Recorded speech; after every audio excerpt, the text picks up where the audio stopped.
Tommy, I'd like to thank the CPI for offering us this opportunity to come together around the Easter period and discuss republicanism. As is always the case with these talks, as each speaker goes before you, you see all your good stuff being used up, you see someone else using their ammunition. So the next two speakers have my sympathy because I have a suspicion they're going to be repeating much of what Tommy has said and probably some of what I've said.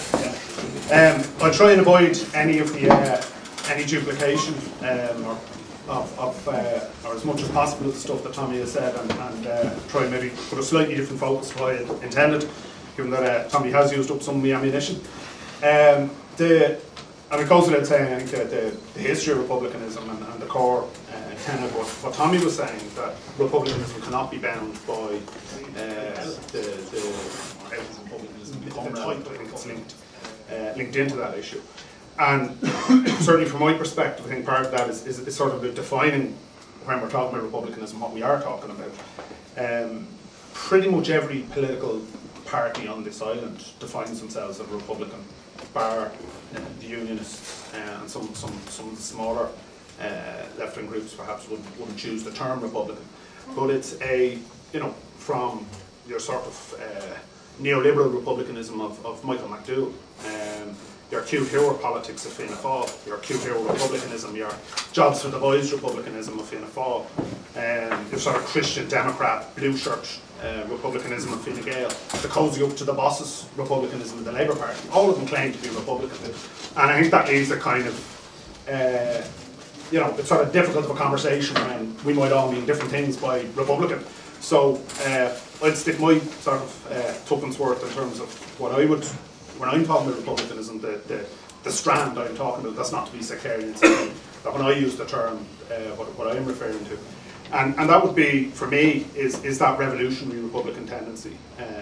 Sometimes referred to as socialist republican, sometimes referred to as republican socialist, sometimes referred to as left republicanism, progressive republicanism, all of which seem to be interchangeable terms just to thoroughly confuse people.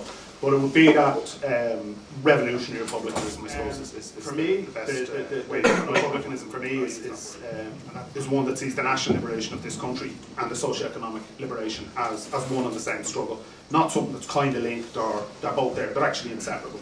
I don't believe that you can have an imperial nation such as Britain with a presence on this island and us be able to achieve the sort of socio-economic freedom that I think most people in this room would hope to see happen at some point in the future. I just don't think it's possible when you have a state with the history of Britain, the nature of the British state. It's remaining as a monarchy, its imperial history and its contemporary imperialism. I just don't think they will allow it to happen, and if there was so much as the emergence of a red-tinged state down here, we'd soon see how Britain would deal with it, and I believe that to be a reality. I don't think you can separate the two.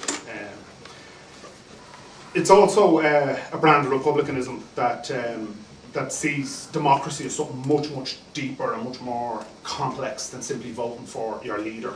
Once every 5 years, you stick a bit of paper in the box and then you go home. I mean, I think most of us again in this room would understand that republicanism is intricately linked to democracy, and that it's a democracy which is much more than simply that sort of electoral, 5-year sort of roundabout that certainly in this state we're well used to. That democracy, it's a living, it's a breathing thing, and it must permeate every aspect of our society. It must be something that is participative, that everybody has a stake in it, that it's an ongoing process, and that it's about a democratic economy, and about the real democratisation of power. That's the type of democracy and the type of republican democracy that I would say myself support, and supports the rights of the people, even a respectable minority of the people, to use whatever force, whatever means necessary to achieve that freedom. It's a brand of republicanism which understands the difference between principle and strategy and tactics. And it's a brand of republicanism that rejects cul-de-sac militarism and it rejects cul-de-sac electoralism and constitutional politics. It understands that all of these are simply means to be used at different times and different points of struggle, as history has shown over the last several hundred years in this country and across the globe in a much longer timescale. To define it again a little bit tighter, it's a trend that we take inspiration, although we don't Tommy made the point, inspiration is not the same thing as believing you can hand it down a tablet of stone that cannot be changed. But we would take inspiration from the likes of Tone, Lawler, Connolly, Pearse, Mellows, Costello, from Sands, from the Fenians, from Citizen Army, Republican Congress. That would be the trend of republicanism that I would see myself in, and that EIRIGI would be in. Again, that is not to be sectarian or to denigrate other people's relevant views, or how relevant is republicanism. And I think at the moment, the objective conditions for republicanism to grow are fantastic. I think they're probably as good now as have they've been in many, many years. And I make that assumption, or make that judgment on a number of factors. Primarily linked to the fact that I believe the pillars of this state and the northern state are crumbling in a way that they have never crumbled in the past. First and foremost among them, and something that we kind of gloss over, is the fact that the Catholic Church, its role, and that is not to say that everything about the church was negative. I don't believe that. I don't believe any institution of that size could be exclusively and entirely evil. But certainly a huge element of what was the establishment of the Catholic Church in this state did very little good in terms of republicanism and promoting a progressive agenda. The church in the last maybe 15 or 20 years has seen its grip on the people of, particularly of this state, but also of the nationalist community in the north, has been, I would say you could almost use the term broken. I mean, it's certainly much reduced. And certainly in that context, the Catholic Church being an anti-Republican force, and being a force which has, encouraged, has condemned Republicans from the pulpit and so forth, and condemned a lot of other progressives who went Republican. The loosening of the Catholic Church's grip is probably the biggest factor. That now that we're out of that period, we don't really think about it so much anymore. But to be a Republican in the 1950s or the 1850s or the 1790s, was the Catholic Church was not an ally, and certainly over the last 70 years since the partition of this country, the Church has been by and large a force for evil and a force for a negative type of Ireland development, in my opinion. It's so happened that it's the issue of child abuse and the way in which the Church covered that up is what it's brought the Church, it seems. But in my opinion, the Church had a much wider agenda beyond that, which was very negative in how it interacted. So that pillar is the meltdown of Fianna Fáil. I mean, for what, 4 or 5 generations of people, Fianna Fáil has been the natural party of government. They've been their party, our party, the boys up in Dublin providing the jobs, and sure isn't everything grand. And that has been at the centre of society in this state for the 80 years since Fianna Fáil came to power. The first time they've been out of power 3-4 times in an 80-year period. I mean, it's a remarkable feat, pretty much unparalleled across Europe. Another huge pillar of this state. Again, I wouldn't say it's necessarily broken or gone, or that it won't return or stage a comeback, but certainly Fianna Fáil have been a huge blow has been inflicted on the institution, the pillar of this state that was Fianna Fáil. And I think wider than that, I think the wider political establishment of this state has taken a massive knock this last 5 years. Even the law, or the Mahon Tribunal there recently, I mean, it's cross-party. The general view that politicians are not to be trusted is common sense now. And that was not their operating. It's like a politician's, they're flying this fantasy. Permanent government. You never have to go into the boredom of opposition. You're in government all the time. And that in itself has created a very unhealthy dynamic within the 6 counties.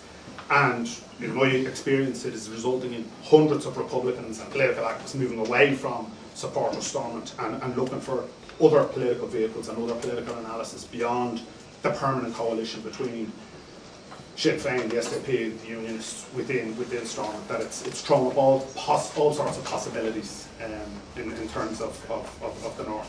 The financial institutions, another huge pillar of the state. Get a good job in the bank. The bankers were people that people believed you could trust. The institutions, they're okay, they're straight, they wouldn't rob you, they wouldn't do this. I mean, look at it now. I mean, who now has any faith in a bank? And probably people in this room never had much faith. But outside of this room, lots of people did have faith in the banks, and they believed that these people, the business class, were honourable, noble people who were decent and good. And now we've got to the point where they're like a Dennis O'Brien or Quinn or Fitzpatrick or Fingleton or Johnny Ronan, they're actually terms of abuse, you know? And that's a huge shift over the last period of time. The trade union movement, again, you know, workers would have had some faith in the trade union movement for decades. And the last 5 years, the response to the austerity and so on of the leadership of the trade union movement, stress that, the leadership of the trade union movement, has left many, many workers very, very disillusioned. The media, again, another pillar of the state has, I mean, even if it is next door in the sense of the island next door in terms of the news of the world, you know, but it's exposed in a way the role of the media and again, that journalists are not honest people who are going to tell the truth and play it by the book. Policing and justice, again, what we've seen in Donegal, what we're seeing in Cork with Bailey, on a daily basis in the north with the PSNI. I mean, the view of the police, and I believe that certainly in this state, you know, the can hasn't even opened. The point I'm trying to make in all of that is about this issue of violence. The old pillars of this state and of the northern state have been very much shook over the course of the last 15 or 20 years. And I believe that presents a huge opportunity for republicanism. That the ideas that Tommy touched on, the ideas of equality, of real equality, not just about of opportunity, but of equality of outcome. Ideas about justice, not for one, not for all, not just one law for the rich and one law for the poor. Of democracy, political democracy, social democracy, economic democracy. These are timeless concepts which are at the core of what I understand Irish republicanism to be and republicanism internationally to be. They have stood the test of time for good reason. And I believe now at this point, as we're a decade into the 21st century, that the challenge really is to update those ideas, to make them more amenable to the audience outside of this room, to the broader population, because many of the answers that people are struggling to find now, with the collapse of the Anshan regime, with all those pillars of the state coming away, we have the answers. Republicans have the answers to many of those. And to some extent, those answers have been there since, you know, for millennia, for centuries, the idea of the individual being part of the republic, that the country, the state is answerable to the people, as opposed to the other way around. So, as I say, I would finish up on sort of the core assessment being that all of the changes that have happened, all of the pillars of the state that have been cut away, the opportunities there now for republicanism and Republicans in the wider sense to seize those opportunities and create new pillars based upon far more just principles than the old pillars, notwithstanding the possibility that if that does not happen, it will be the forces of the right, neoliberalism, the mass media who will create new pillars, and people will worship, you know, Has Britain Got Talent and EastEnders instead of worshipping the Catholic Church. You know, and those is a challenge. It's not a done deal. It's not a certainty. But there is an opportunity now that many of the old pillars have crumbled, and there is an opportunity now for Republicans and republicanism to emerge as one of the main political concepts and forces in this state and in the northern state. Thank you.